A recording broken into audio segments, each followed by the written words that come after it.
नमो भगवते वासुदेवाय। भक्त सरल आध्यात्मिक चैनल को मोर प्रिय भाई भौणी मानू गुरुजन मानू अनंत कोटि प्रणाम जनाई मो श्री भक्त बसल प्रधान आज ओडिया भागवतर सुंदर पदटे रही पठन करने संगे संगे आलोचना करने आगे आसी आसतु जानिबा। कामुक काम सुख पाई गृह कारणे बंदी होई। सुंदर भाव ये सब कथा नारद मुनि राजा प्राचीन बन्नी को कही क्या विषय कही दारा तनय संगे पड़ी से पुरंजन पथ हुड़ी। राजा थिले नारी प्रति आसक्ति भावना जागृत कले तम गुण को धारण कले अंतिम पर्याय मुक्ति पाइबे कि कदापि नुह मित हो गले ना। तेणु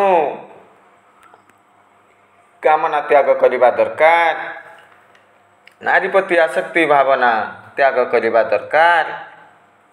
जदि आम यही सब गुण को धारण करवा कौन घटब अंतिम पर्याय मुक्ति पाई परिबे नहीं। जन्म मृत्यु रूपक चक्र रे सदा बेले पड़े।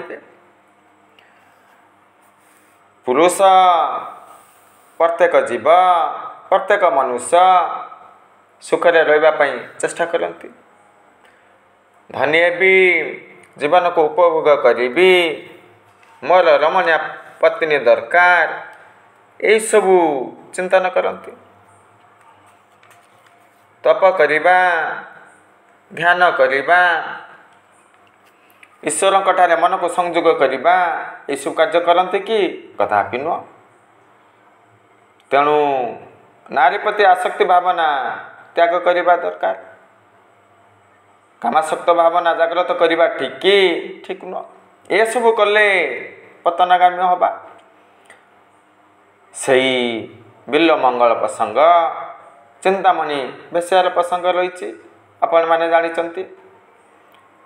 चिंतामणि बेश्या धिक्कार कले ना चेतना जागृत है ईश्वरमुखी हो गले।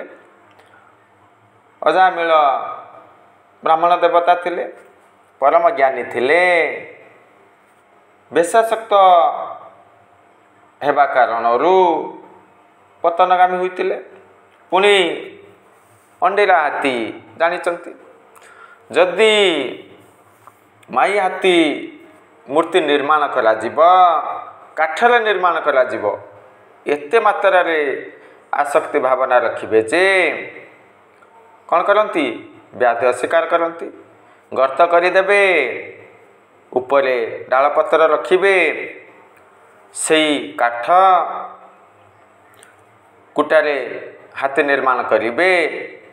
अंडेर हाथी कौन करिबे गर्तरे पड़ीजे शिकार करिबे। यही भली प्रक्रिया चलता है। पुणी नारी लोभी विशेष भाव में सत्वगुण को धारण करती नहीं। सबु नारी समान नुहति। नारी नदी निया सिंह थिब किंबा मुनिया नख थिब विषधर जीव को विश्वास करवा ठीक नुह। पुणी कामनार अंत घटे ना। उर्वशी पुरुरवा प्रसंग रही पत्नी रूप हासिल करथिले राजा पुरुरवा तथापि मोहित हो गले। कामनारे एते मात्रा रे मोहित हो गले जे विच्छेद सह्य करि पारु नथिले। ये सब कथा आपण माने भल भाव जानी। तेणु कामना को दमन करने दरकार। नारी प्रति विशेष भाव में दुर्बलता रखा उचित नुह। आसक्ति भावना रखा उचित नुह। निश्चित भाव में आम मानकर मंगलदायक हम।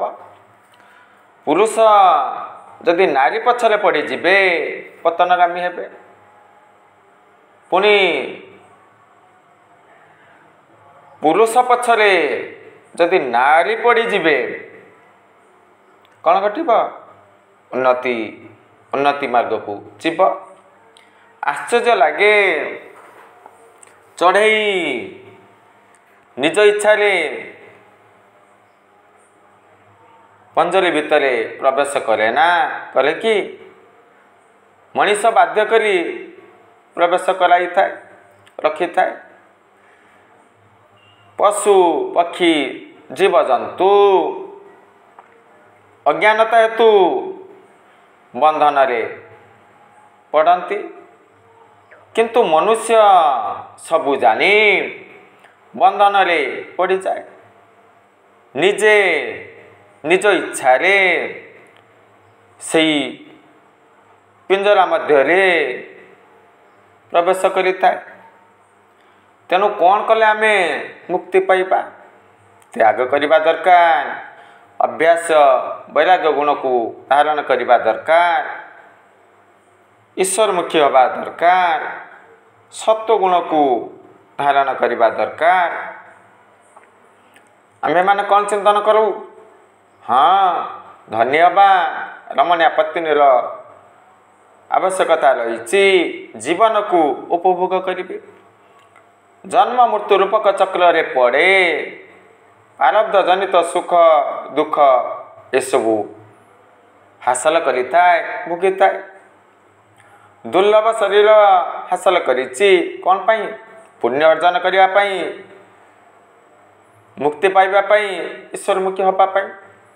एसबू करे कि भूली जाए, पुणी माया बंधन रे पड़ी जाए, मोहित हो जाए, कुकर्म रे लिप्त रहे, जन्म मृत्यु रूपक चक्र रे सदा बेले पड़ी थाए। मुक्ति पाइब कि कदापि न। तेणु साधु सन्थ माने कौन करती? ये सबू को त्याग करती, ईश्वर ठारे भाव भक्ति रखती, जप करती, तप करती, ध्यान करती, मन ईश्वर ठारे संयोग करती, परम शांति हासिल करती, भव सागर रु मुक्ति पाती। यह सब शिक्षा हासिल कलु। जय जगन्नाथ।